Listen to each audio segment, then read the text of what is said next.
여러분 안녕하십니까? 최고 고수들의 수다, 온라인 정책 시사저널 최고수다의 정관용입니다. 코로나19가 다시금 걱정입니다. BA.5 변이보다 전파력이 크고 면역 회피 성질이 강한 BA.2.75 변이 감염자가 국내에서 처음으로 나왔습니다. 4차 접종의 예방 효과가 객관적으로 입증되면서 4차 접종 대상을 확대하기로 하였습니다. 코로나19 신규 확진자가 다시금 늘면서 정부가 재유행이다 이렇게 공식 선언했습니다. 이번에 재유행 과연 어떻게 대처해야 할지 오늘 이야기 나눠보도록 하겠습니다. 오늘도 구독, 좋아요 꼭 눌러주시고요. KTV 최고수다 출발합니다. 오늘 말씀 나눌 분들 오늘도 장혜찬 시사평론가 나오셨고요. 어서 오십시오. 안녕하세요. 가천대 예방의학과 정재훈 교수 모셨습니다. 어서 오십시오. 안녕하세요. 네. 재유행 확실합니까? 네, 지금은 재유행이 시작됐다라고 봐야 될 것 같습니다. 지금 확진자 숫자가 일주일 단위로 2배 정도씩 증가하고 있는 상황이고요. 흔히 말하는 더블링. 네, 그렇습니다. 그리고 이런 더블링 현상이라고 하는 것은 항상 새로운 변이 바이러스와 함께하게 되는데 그렇죠. 지금은 BA.5 바이러스가 유행을 주도를 하고 있는 상황이고 비율이 계속해서 늘어나고 있기 때문에 재유행은 어느 정도는 거의 기정사실화됐다라고 봐야 될 것 같습니다. 근데 우리 오래전에는 재유행이 올 거다. 그런데 가을쯤 올 거다 그랬잖아요.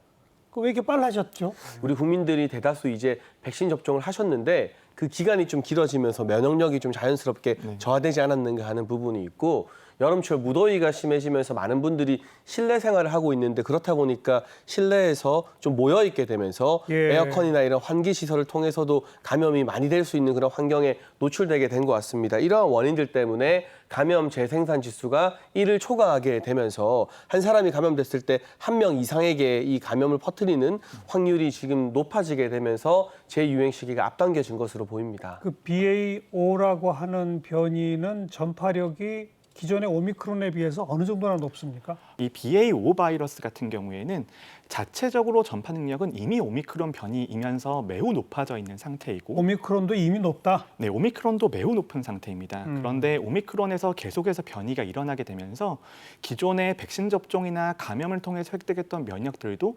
강력하게 회피한 특성이 나타나게 됩니다. 면역 회피가 무려 한 3배 된다라고 하는 얘기는 쉽게 말하면 이미 걸렸던 사람도 여기는 더 쉽게 걸린다는 얘기고 백신을 3차까지 맞은 사람도 더 쉽게 걸린다는 얘기입니까?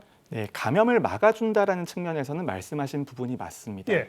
오미크론 대유행으로부터 한 3달에서 4달 정도 지났기 때문에 감염으로 면역을 획득하신 분들의 시간도 4개월 정도 지났고 네, 거기에 더해서 3회 접종도 대부분 6개월이 경과하셨을 겁니다. 그렇죠. 그렇기 때문에 면역이 많이 감소해 있는 상황에다가 BA.5가 유행을 하면서 면역 회피 능력까지 결합되어 있는 상황이기 때문에 그러니까요. 다시 한번 유행이 쭉 올라가게 되는 그런 상황입니다. 치명률은 그 대신 떨어졌습니까? 어떻습니까?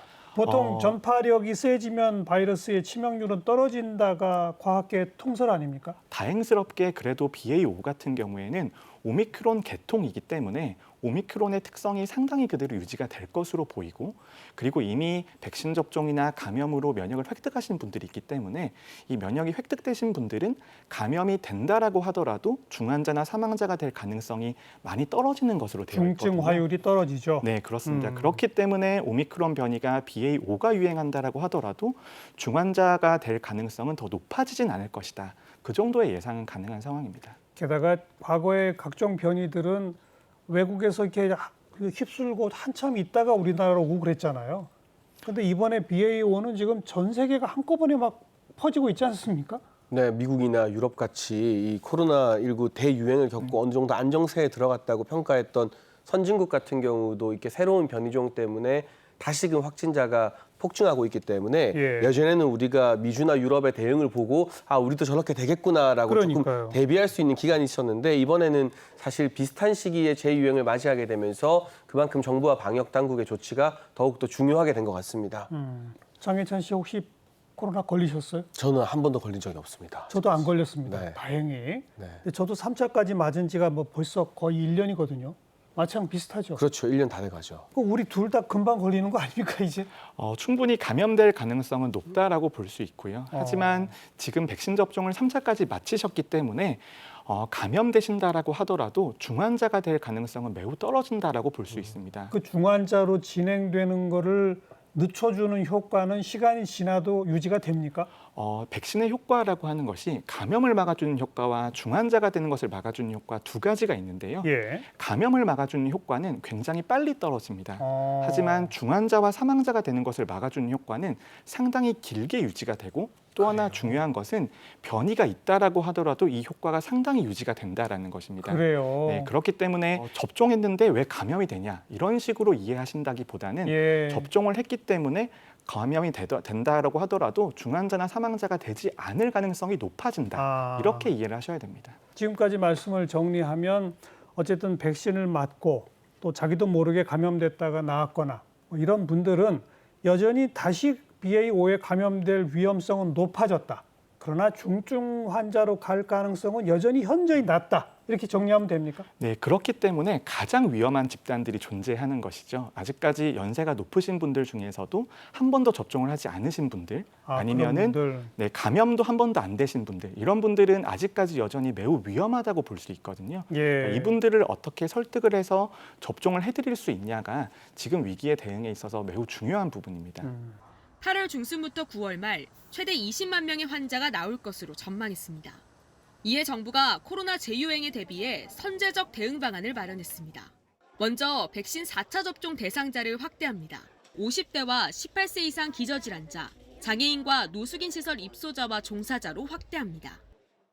자, 그럼 지금 BA.5 유형의 재유행은 지금 방역당국이 예측하기로는 백신 접종 같은 방식으로 대처한다고 했을 때 최정점이 언제쯤 하루 몇만까지 지금 예상하고 있습니까? 이런 유행 예측이 매우 불확실성이 있습니다만 지금의 저희가 수리과학적인 모형을 바탕으로 예상 결과를 봤을 때에는 8월 중순 정도의 일평균 확진자 숫자가 20만 명 정도까지 나올 수 있다라고 보고 있습니다. 8월 중순 하루 20만 명.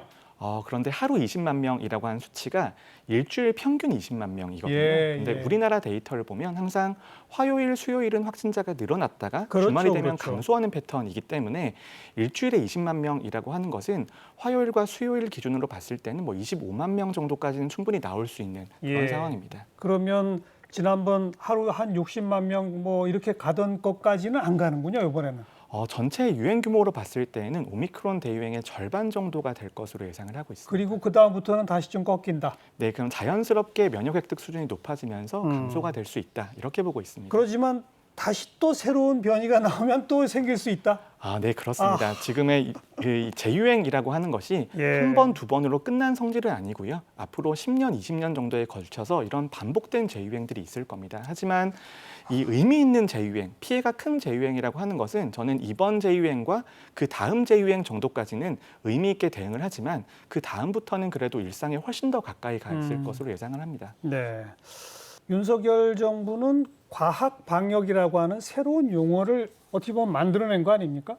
기존에 갖고 있던 경험치로서의 과학적 데이터가 쌓였다.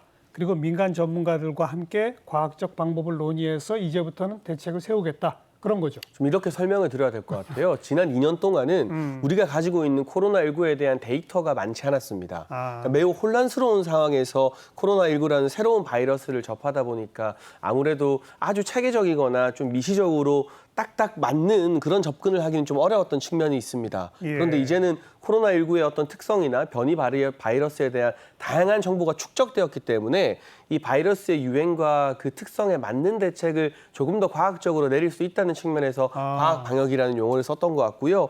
업종별 또는 여러 가지 데이터의 근거에 분석을 해서 꼭 필요한 부분에 있어서만 방역 조치를 시도하겠다는 것을 우리가 짐작할 수 있고요. 또 신임 백경란 질병관리청장 같은 경우는 방역 데이터 플랫폼을 구축하고 민간의 전문가들이 참여하는 이 국가감염병 위기 대응 자문위원회를 설치하도록 했습니다. 예. 그래서 이 방역 대책을 수립할 때 있어서도 정부가 혼자 독단적으로 결정하는 것이 아니라 민간의 수많은 전문가들과 함께 의논해서 예. 방역 대책을 수립한다는 방침입니다. 코로나19 생활지원비와 유급휴가비 지원 대상이 축소됩니다.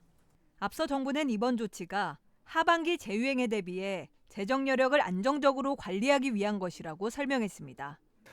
그리고 코로나19에 확진된 분들에 대해서 그동안에 생활지원금을 지급해왔고 또 유급휴가비도 기업에게 지원하고 그러지 않았습니까? 네. 근데 이것도 조금 정책이 변화가 있죠? 네, 아무래도 코로나19 재유행을 대비해서 이 재원을 대비하기 위해 재원 마련 부분을 좀 건전하게 만들기 위해서 조금씩 변경되는 제도들이 있는데요. 기존에는 소득과 관계없이 코로나19 감염 시 10만 원에서 15만 원 정도 격리 지원금을 지급했었습니다. 앞으로는 중위소득 100% 이하, 소득 하위 절반에게만 이 지원금을 지급하게 되어 있는 것이고요. 예, 어려운 분들을 위주로. 네, 또 중소기업 근무하시는 분들이 코로나19로 격리하거나 입원됐을 때 유급 휴가를 제공하게 되면 정부가 그 절반가량에 해당하는 4만 5천 원 정도를 유급 휴가비로 제공을 했었는데요. 예, 예. 이제는 이 역시 30인 미만의 정말 소규모 중소기업에게만 정부가 지원을 하게 되어서 물론 혜택을 보다가 못 보게 되는 분들 입장에서는 아쉬움을 느낄 수 있지만 코로나19라는 것이 단순히 1, 2년 머물다 떠나가는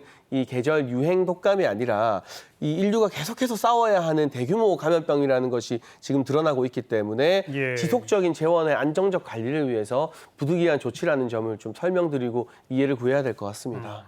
국산 1호 코로나19 백신 스카이코비원 멀티주가 식품의약품안전처 품목 허가를 받았습니다. 이로써 대한민국은 코로나19 치료제와 백신을 모두 보유한 나라가 되었으며 이게 맨날 해외에서 백신 사오는데 우리나라도 백신 뭐 하나 됐죠? 네, 최근에 우리나라에서도 국내 백신 개발 소식이 알려졌는데요. 스카이코비원이라는 이름이라고 합니다. 우리가 이 스카이코비원을 개발하면서 백신과 치료제를 가진 세 번째 나라가 됐다고 해요. 물론 이 새롭게 개발한 백신이 최근 유행하고 있는 변이 바이러스에 적용되는 것은 아닙니다만 예. 그래도 백신 주권을 실현하고 비상시에 이로써 백신 수입 의존도를 대한민국은 낮추는 역할을 코로나19 충분히 할 수 치료제와 있다라는 점을 백신을 아주 뜻깊게 모두 생각해야 될 것 보유한 같습니다. 나라가 우리가 되었으며 개발한 백신도 이제 연구를 자꾸 더 하면 변이 적응력을 키울 수 있는 거잖아요. 당연합니다. 그렇죠? 지금의 플랫폼이라고 하는 것이 변이 대응에 굉장히 유리한 특성을 가지고 있기 때문에 예. 장기적으로 지원과 투자가 이루어진다라면 변이 대응도 충분히 가능할 것으로 보고 있습니다.